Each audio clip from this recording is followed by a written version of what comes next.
আজকে তোমাদের সাথে শেয়ার করব ভীষণই হেলদি আর টেস্টি পুরে ভরা মুচমুচে টিফিন রেসিপি, যেটা তোমরা বাচ্চাদের স্কুলে টিফিন বক্সে কিংবা অফিসের লাঞ্চ বক্সে ঘরে থাকা মাত্র 2টি উপকরণ দিয়ে খুব সহজেই বানিয়ে দিতে পারবে। তা দেখে নেওয়া যাক আমার আজকের রেসিপি। আশা করছি তোমাদের ভীষণ ভালো লাগবে। বাই দ্য ওয়ে, আমি শম্পা ইউটিউব চ্যানেলে তোমাদের সবাইকে ওয়েলকাম। এই রেসিপিটা করার জন্য আমি এখানে 1 বাটি ময়দা নিয়েছি, চাইলে তোমরা এটা আটা দিয়েও করতে পারো। আর এখানে নিয়েছি 1 চামচ জোয়ানটাকে হাতে একটু ঘষে দিয়ে দিলাম। এই জোয়ানটা দিলে কিন্তু খেতে ভীষণই ভালো লাগে বন্ধুরা। দিয়ে দিলাম পরিমাণ মতো লবণ, আর দিয়ে দিচ্ছি 2 চামচ সাদা তেল। এবার ভালো করে আমি এই উপকরণগুলো একসাথে মিশিয়ে নেব। খুব ভালো করে একটু সময় নিয়ে মিশিয়ে নিতে হবে বন্ধুরা, এতে এই টিফিন রেসিপিটা ভীষণ খাস্তা আর মুচমুচে হবে। তো দেখো খুব ভালো করে কিন্তু আমার মেশানো হয়ে গেছে। এবার অল্প অল্প করে নর্মাল জল দিয়ে আমি এটাকে একটা ডো করে নেব। জলটা অল্প করে দেবে। আর এখানে আমি 1 বাটি ময়দা নিয়েছি, তোমরা পরিবারের সদস্য বুঝে ময়দাটা কম বেশি করে নিতে পারো।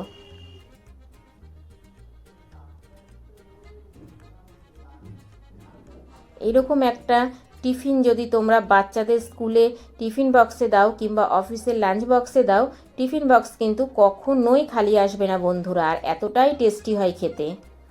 দেখো মাখা হয়ে গেছে আমার। এবার ওপরে একটু আমি সাদা তেল দিয়ে দিচ্ছি। সাদা তেল মাখিয়ে রাখলাম একটু, ডোটা অনেক সফট হবে সাদা তেল মাখিয়ে রাখলে। এবার আমি 10 মিনিটের জন্য রেস্টে রেখে দেবো। আর এইদিকে দেখো আমি একটা আলু আর একটা গাজর ভালো করে সিদ্ধ করে গ্রেট করে নিয়েছি বন্ধুরা। এবার আমি সাইড করে রেখে দিলাম। এদিকে গ্যাসে আমি একটা ননস্টিকের কড়াই বসিয়ে দিয়েছি, তাতে দিয়ে দিলাম আমি 1 চামচ সাদা তেল। তেলটা গরম হয়ে যাওয়ার পর দিয়ে দিলাম আমি 1 চামচ সাদা জিরেটাকে একটু ভালো করে ভেজে নিচ্ছি। তারপর দিয়ে দিলাম আমি একটা ছোট সাইজের পেঁয়াজ কুচি। এই রেসিপিটা চাইলে তোমরা নিরামিষও করতে পারো। পেঁয়াজটাকে আমি ভালো করে একটু ভেজে নেব। পেঁয়াজটা ভেজে নেওয়ার পর আমি এখানে দিয়ে দিচ্ছি গ্রেট করে রাখা 1 চামচ আদা, আর দিয়ে দিলাম 2টো কাঁচা পাকা লঙ্কা কুচি। বাচ্চারা খেলে পরে তোমরা কাঁচা লঙ্কাটা স্কিপ করতে পারো। এবার আমি লঙ্কার আদাটা 1 মিনিটের মতো পেঁয়াজের সাথে ভেজে নেব।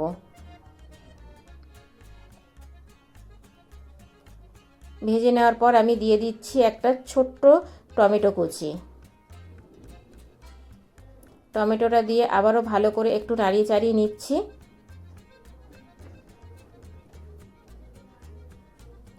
এবার আমি দিয়ে দিলাম এখানে পরিমাণ মতো লবণ। টমেটোটা দেওয়ার পরে যদি লবণটা দেওয়া হয় তাহলে টমেটোটা কিন্তু খুব সহজেই নরম হয়ে যাবে বন্ধুরা। আবারও একটু সব উপকরণগুলো ভালো করে ভেজে নিলাম।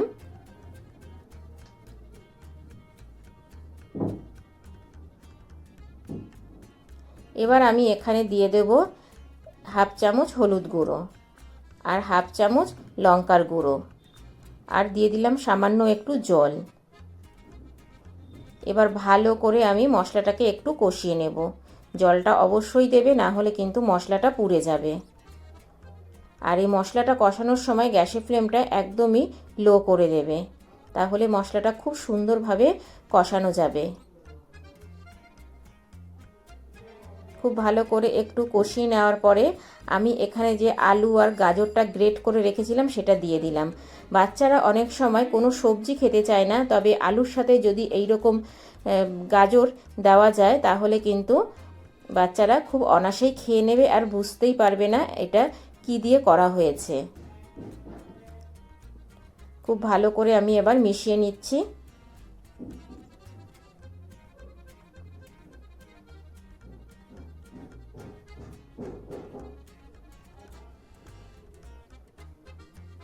খুব ভালো করে মশলাটাকে মিশিয়ে নিতে হবে।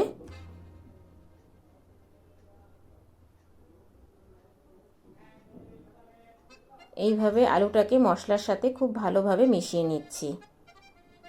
মেশানো হয়ে যাওয়ার পরে আমি এখানে দিয়ে দিচ্ছি 1/2 চামচ গরম মশলার গুঁড়ো আর 1/2 চামচ চাট মশলা। এতে কিন্তু এই আলুর পুরটা খেতে ভীষণই টেস্টি হয় বন্ধুরা। ভালো করে আমি মিশিয়ে নিলাম মশলার সাথে।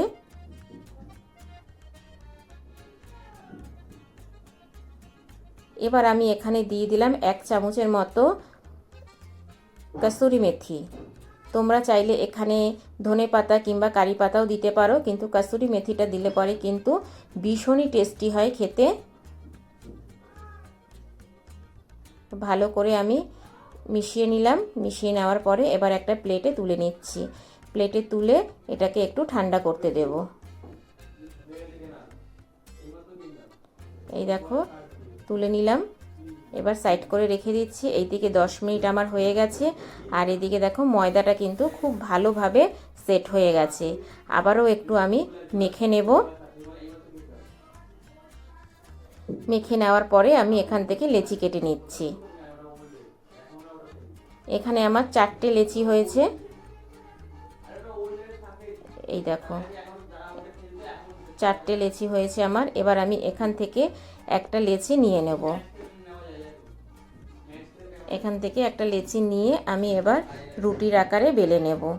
প্রথমে একটু ভালো করে গোল করে নিলাম। এবার ওপরে একটু ময়দা ছড়িয়ে দিচ্ছি। ময়দা ছড়িয়ে এটাকে আমি বেলে নেব। এই দেখো এইভাবে বেলে নিচ্ছি।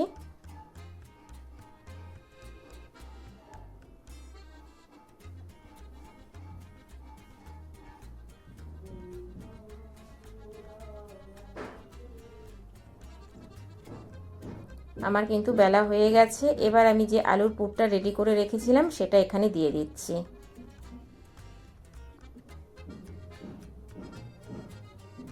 আলুর পুরটা খুব সুন্দর করে সেট করে দেব আমি।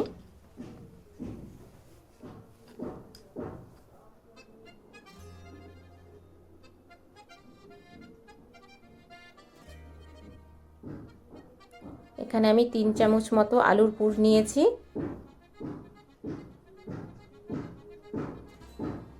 এবার দেখো একটু হাতে জল নিয়ে সাইডগুলো আমি জল লাগিয়ে দিচ্ছি। এতে কি হবে, খুব সুন্দরভাবে এটা সিল করা যাবে, খুব ভালোভাবে আটকে যাবে। এবার উল্টে আমি এটাকে আটকে দিচ্ছি। এবার ভালো করে একটু চেপে দেব, যেন ভেতরের পুরটা না বেরিয়ে যায়। তা দেখো বন্ধুরা আমার কিন্তু একটা রেডি হয়ে গেল।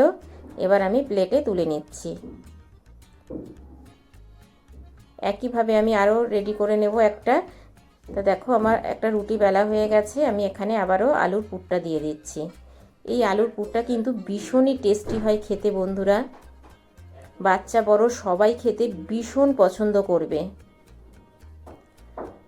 আবারও আমি একটু হাতে জল লাগিয়ে সাইডে দিয়ে দিচ্ছি।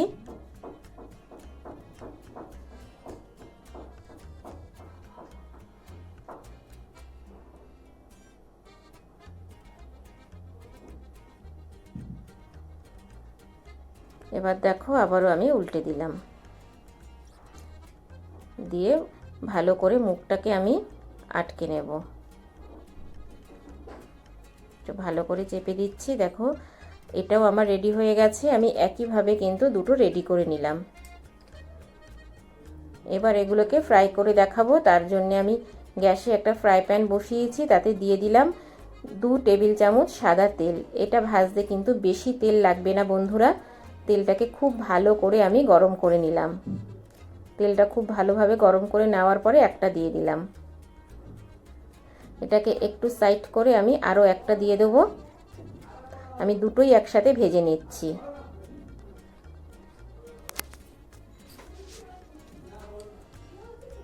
এবার এক দিকটা হয়ে যাওয়ার পরে আমি কিন্তু উল্টে দেব।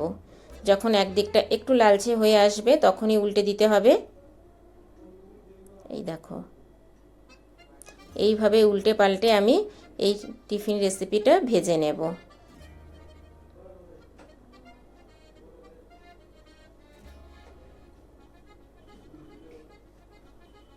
একদম কম তেল মশলাতে এত সুন্দর একটা টিফিন রেসিপি বন্ধুরা অবশ্যই বাড়িতে একবার ট্রাই করবে, যেটা বাচ্চা বড় সবাই খেতে ভীষণই পছন্দ করবে।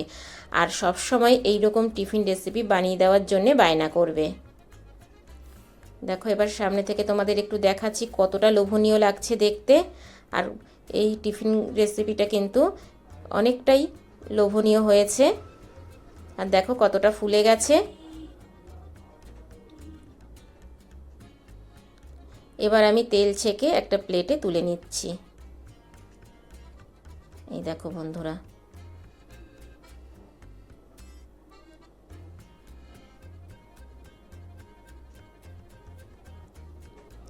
তা বন্ধুরা কেমন লাগলো আমার আজকের এই টিফিন রেসিপিটা? ছোট্ট একটা মিষ্টি কমেন্ট করে জানিও, কারণ তোমাদের ছোট্ট ছোট্ট মিষ্টি কমেন্ট আমাকে ভিডিও করতে অনেক বেশি উৎসাহ দেয়।